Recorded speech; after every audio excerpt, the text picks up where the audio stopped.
ہم اکثر مجسٹریٹ کے اختیارات اور ان کے فیصلوں کے بارے میں سنتے ہیں۔ کسی کو ضمانت مل گئی، کسی کو ریمانڈ پر بھیج دیا گیا۔ جی بالکل، یہ تو روزمرہ کی خبریں ہیں۔ لیکن کیا کبھی یہ سوچا ہے کہ ایک شخص کو یہ طاقت ملتی کہاں سے ہے؟ مطلب یہ کوئی آسمان سے تو نہیں اترتی نا؟ آج ہم ایک مجسٹریٹ کے اختیارات کے سفر کو دیکھیں گے بہت دلچسپ زاویہ ہے یہ۔ کہ یہ اختیارات پیدا کہاں سے ہوتے ہیں، انہیں سنبھالنے کے لیے تجربہ کیسے دیا جاتا ہے، اور کن حالات میں یہ واپس بھی لیے جا سکتے ہیں۔ یہ ایک افسر کی طاقت کی پوری کہانی ہے۔ اور یہ کہانی سمجھنا اس لیے بھی ضروری ہے کیونکہ یہ صرف قانون کی کتابوں کی بات نہیں ہے، یہ اس بنیادی سوال کا جواب ہے کہ ایک معاشرہ اپنے شہریوں پر اختیار استعمال کرنے والوں کو کس طرح کنٹرول کرتا ہے اور جوابدہ بناتا ہے۔ بالکل، ہمارے پاس ضابطہ فوجداری 1898 کے کچھ اہم حصے ہیں جو اس پورے ڈھانچے کی بنیاد ہیں۔ ہمارا آج کا مقصد اس 100 سال سے بھی پرانے قانون کو کھول کر دیکھنا ہے کہ یہ آج بھی ایک مجسٹریٹ کی طاقت کو کیسے قابو کرتا ہے۔ چلیں شروع کرتے ہیں۔ تو سب سے پہلے یہ دیکھتے ہیں کہ یہ اختیارات ہیں کتنی قسم کے۔ بنیادی طور پر قانون اختیارات کو دو بڑے حصوں میں تقسیم کرتا ہے۔ اچھا؟ جی، اس کو سمجھنے کے لیے آپ ایک نئے فون کی مثال لے سکتی ہیں۔ جب آپ فون خریدتی ہیں تو اس میں کچھ ایپس پہلے سے انسٹال ہوتی ہیں۔ ہاں بالکل، جو پری انسٹالڈ آتی ہیں۔ ایگزیکٹلی، وہ اس کا بنیادی حصہ ہیں۔ یہ ہیں میجسٹریٹ کے عام اختیارات۔ اچھا، یعنی یہ وہ سٹارٹر کٹ ہے جو ہر میجسٹریٹ کو اس کے عہدے کے ساتھ لازمی ملتی ہے تاکہ وہ اپنا کام شروع کر سکے۔ بالکل، یہ وہ بنیادی اوزار ہیں جن کے بغیر کام چل ہی نہیں سکتا۔ قانون کا تیسرا شیڈول ان تمام اختیارات کی فہرست دیتا ہے۔ تو اس سے ایک طرح کی یکسانیت رہتی ہے پورے ملک میں؟ جی بالکل، چاہے میجسٹریٹ کراچی میں بیٹھا ہو یا خیبر میں، اس کے پاس کم از کم ایک جیسی بنیادی صلاحیتیں اور اختیارات ہوں گے۔ لیکن پھر فون میں آپ اپنی ضرورت کے مطابق مزید ایپس بھی تو ڈاؤن لوڈ کرتی ہیں کچھ خاص کاموں کے لیے، تو کیا اختیارات کی بھی کوئی ایسی ایپ سٹور ہے؟ بہت خوبصورت مثال ہے۔ جی بالکل ہے، قانون اسے اضافی اختیارات کہتا ہے۔ یہ وہ اپ گریڈ ہے جو ہر کسی کو نہیں ملتا۔ تو یہ خاص لوگوں کے لیے ہیں؟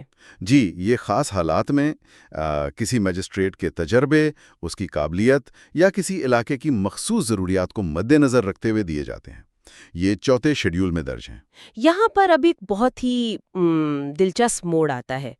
یہ اضافی اختیارات، یہ اپ گریڈ، یہ دیتا کون ہے؟ جی ظاہر ہے صوبائی حکومت ہی دے گی کیونکہ وہ انتظامی سربراہ ہے، لیکن یہاں ایک بہت بڑا لیکن ہے۔ بالکل، قانون کہتا ہے کہ حکومت یہ فیصلہ اکیلے نہیں کر سکتی، اسے ہائی کورٹ سے سفارش لینی پڑے گی۔ یہ بات مجھے بہت اہم لگتی ہے۔ یہ صرف اہم نہیں، یہ اس پورے نظام کی روح ہے۔ یہ وہ چیک اینڈ بیلنس ہے جس پر پورا عدالتی ڈھانچہ کھڑا ہے۔ ذرا اس کی وضاحت کریں۔ سوچئے اگر یہ شرط نہ ہوتی، حکومت اپنی مرضی سے کسی بھی جونیئر یا اپنے پسندیدہ افسر کو بے پناہ اختیارات دے سکتی تھی، چاہے وہ اس کا اہل ہو یا نہ ہو۔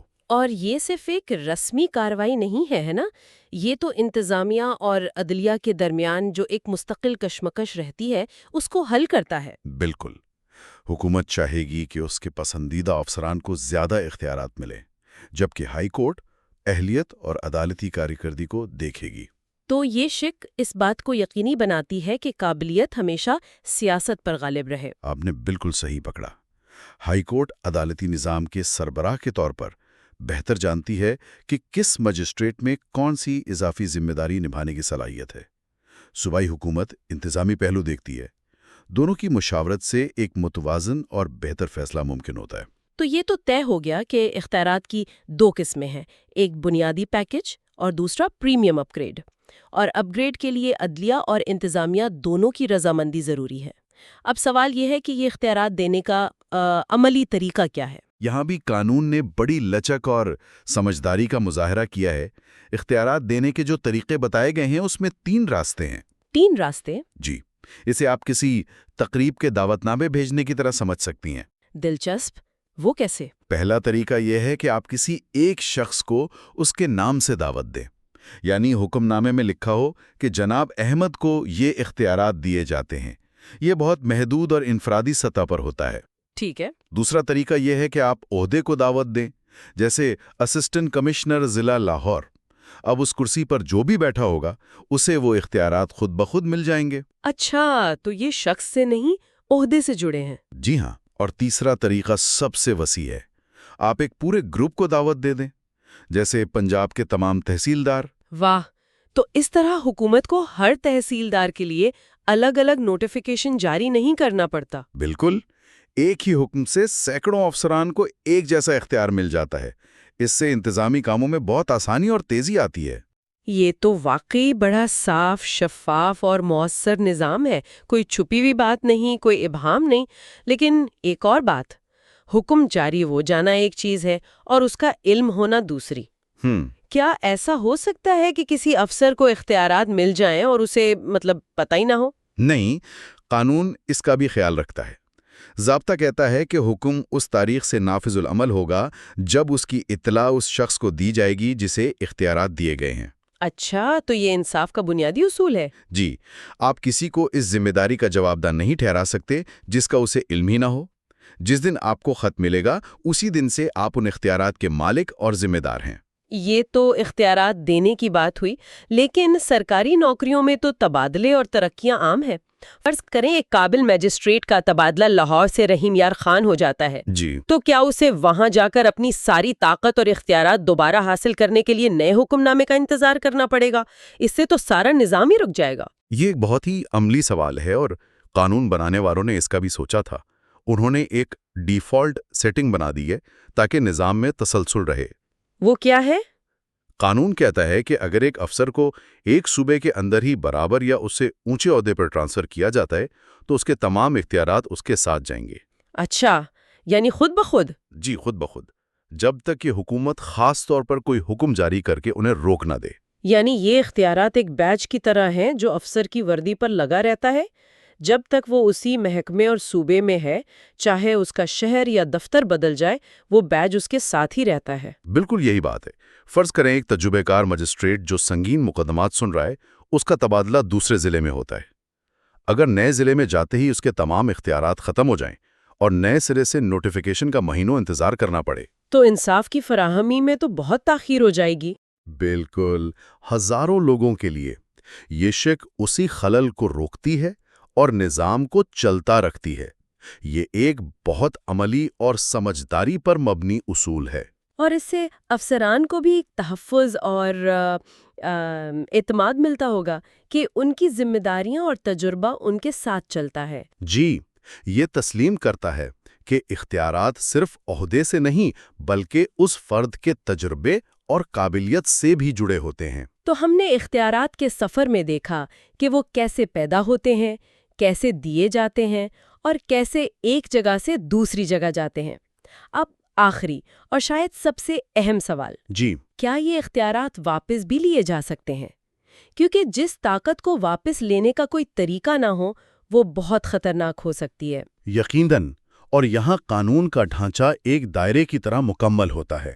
اختیارات واپس لینے کا بھی ایک واضح طریقہ کار موجود ہے۔ اچھا، اور اس میں وہی حفاظتی اصول کام کرتا ہے جو اضافی اختیارات دیتے وقت کام کر رہا تھا۔ یعنی ہائی کورٹ کی سفارش؟ بالکل وہی۔ صوبائی حکومت کسی بھی شخص سے تمام یا کچھ اختیارات واپس لے سکتی ہے، لیکن صرف اور صرف ہائی کورٹ کی سفارش پر۔ تو یہ عمل بھی یک طرفہ نہیں ہے؟ نہیں، بالکل نہیں۔ ایسا نہیں ہو سکتا کہ انتظامیہ کسی مجسٹریٹ سے کسی سیاسی وجہ سے ناخوش ہو اور فوراً اس کے اختیارات چھین لے؟ نہیں ہو سکتا۔ اس عمل میں بھی عدلیہ کی رائے شامل ہوگی جو اس بات کا جائزہ لے گی کہ آیا اختیارات واپس لینا قانونی اور اصولی طور پر درست ہے یا نہیں۔ یہ تو مجسٹریٹس کو ایک بہت بڑا تحفظ بھی فراہم کرتا ہوگا۔ جی ہاں، تاکہ وہ بغیر کسی بیرونی دباؤ کے قانون کے مطابق اپنے فرائض انجام دے سکیں۔ انہیں معلوم ہوتا ہے کہ ان کے اختیارات ایک مضبوط قانونی طریقہ کار کے تحت دیے گئے ہیں اور اسی کے تحت ہی واپس لیے جا سکتے ہیں۔ اس سے عدلیہ کی آزادی کو بھی تقویت ملتی ہے۔ بالکل، یہ یقینی بناتا ہے کہ مجسٹریٹ حکومت کا نہیں بلکہ قانون کا ملازم ہے۔ تو آخر میں اس سب کا کیا مطلب نکلتا ہے؟ ہم نے دیکھا کہ ضابطہ فوجداری کے تحت مجسٹریٹ کے اختیارات کا ایک پورا قانونی ڈھانچہ موجود ہے۔ یہ کوئی بے ترتیب یا شخصی معاملہ نہیں ہے۔ بالکل منظم ہے۔ عام اختیارات ہیں جو ان کے عہدے کا لازمی حصہ ہیں، اور اضافی اختیارات ہیں جو اہلیت اور ضرورت کی بنیاد پر ایک باقاعدہ شفاف اور دو طرفہ عمل کے تحت دیے جاتے ہیں۔ اور اس پورے عمل میں اختیارات دینے سے لے کر ان کی منتقلی اور پھر واپسی تک صوبائی حکومت یعنی انتظامیہ اور ہائی کورٹ یعنی عدلیہ کے درمیان ایک واضح اور متوازن رشتہ نظر آتا ہے۔ اختیارات کی تقسیم کا اصول۔ جی، یہ اختیارات کی تقسیم کے اس عظیم اصول کو عملی جامہ پہناتا ہے جو کسی بھی جمہوری اور قانونی نظام کی بنیاد ہوتا ہے۔ انتظامیہ اور عدلیہ اپنے اپنے دائرہ کار میں رہتے ہوئے ایک دوسرے کے ساتھ مل کر کام کرتے ہیں تاکہ نظام مؤثر بھی رہے اور منصفانہ بھی۔ یہ سب جاننے کے بعد ایک سوال ذہن میں غور کرنے کے لیے رہ جاتا ہے۔ فرمائیے۔ یہ قانون 1898 میں بنایا گیا تھا، ایک نو آبادیاتی دور میں۔ وقت کے ساتھ ساتھ جرائم کی نوعیت بدل گئی ہے، ٹیکنالوجی آ گئی ہے، معاشرتی ڈھانچہ بدل گیا ہے۔ تو سوچنے کی بات یہ ہے کہ ان شیڈیولز میں درج عام اور اضافی اختیارات میں کس قسم کی تبدیلیاں آئی ہوں گی یا آنی چاہیے، اور یہ تبدیلیاں ہمارے عدالتی نظام کے ارتقاء کے بارے میں کیا بتاتی ہیں۔ You are watching Legal Gupshup and GK with MD, your source for legal, historical, and breaking news. Don't forget to like, subscribe, and share for more informative content.